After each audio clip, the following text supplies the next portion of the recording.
As the superiority contest between the Senate and the National Assembly takes shape, key concerns are being raised on the ability of the governments to manage and absorb the funds allocated to them prudently.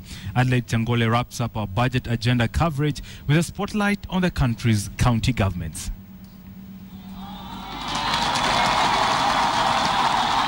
The premise of county governments in the Kenyan Constitution is guided by the need to spread wealth around the country. This has largely been addressed by dividing revenue between the central government and the county governments. As part of this, the county governments are expected by law to get 15% of the total national revenue. With the envisaged need for growth among the counties, the Senate is now up in arms over the decision by the National Assembly to overturn its quest to increase allocation to counties. There would be counties, as many as 18 counties, that would in fact not have sufficient resources to finance the current functions which are being carried out by the national government and which will be transferred. The Senate insists that counties need more resources if they are to operate optimally. But the Treasury and National Assembly, now with the backing of the executive, say the functions of the national government cannot be held hostage to fund other budgets. The President has assented to the Division of Revenue Bill limiting the allocation to counties to 210 billion shillings.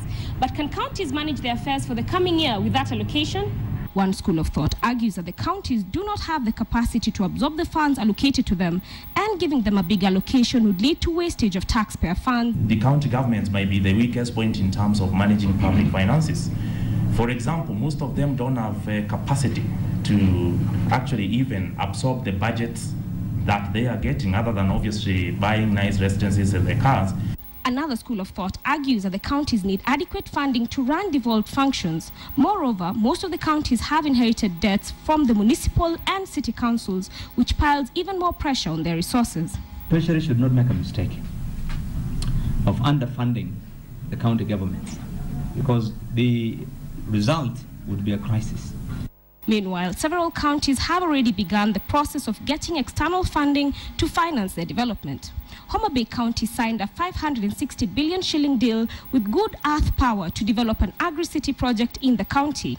Machakos County hosted the first ever Machakos Investor Conference, where 3,000 investors pledged to invest over 60 billion shillings in the town. And Mombasa County plans to use private-public partnerships to construct roads and bridges to ease the choking traffic in the coastal city.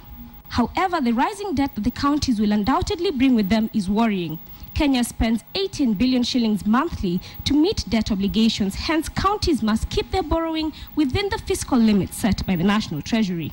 Counties will have the initial 1 year to which they will not necessarily have to adhere to the strict controls because of the phasing in, but they're subject to all rules that the Public Finance Management Act has already placed in. So it is not as if they have a free rein regarding how they spend money. Adelaide Changole, KTN Business Today.